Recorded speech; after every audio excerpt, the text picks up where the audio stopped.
Don't judge a book by its cover and truth in advertising. In the Venn diagram of life, they intersect quite often, and this is a great example of that. It's Far Out by Anne Bustard. Miss Bustard's previous book we were fans of, even though it's not really our jam because it was very forthright, wrought with emotion, but it wore its kind of disclosure on the sleeve. It's like, this book is going to be about a young girl who's had a parent die.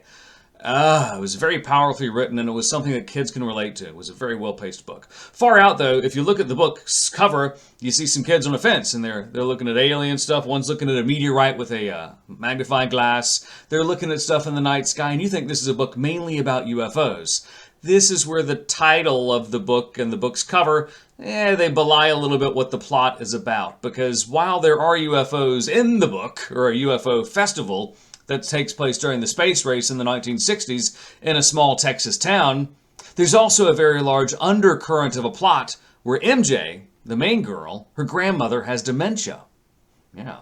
And one of the main plot devices in Far Out is when a meteorite goes missing, and Mimi, the grandmother, she's the main suspect, but she can't really answer the questions well, and then something else happens. She gets put in jail, and MJ's not sure how to handle dementia because her family hasn't been forthright in telling her about her mother's diagnosis with dementia.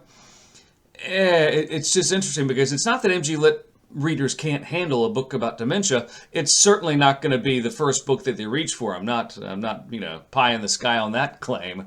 But it's something that they can tackle. But when you do it in a tricky manner like this, it feels a little bit like a bait and switch to where some readers are going to be put off. Who is the book going to be good for? Far Out.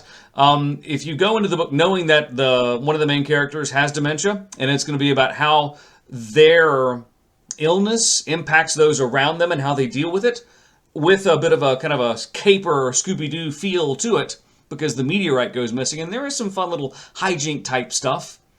See, it's an odd mix of a book, isn't it? Even when I describe it like that. So it's going to be a narrow fit for this. But if that's you, and you've got somebody in your life with dementia, or you were curious about an mglit book about how it would approach dementia, Far Out could be your jam.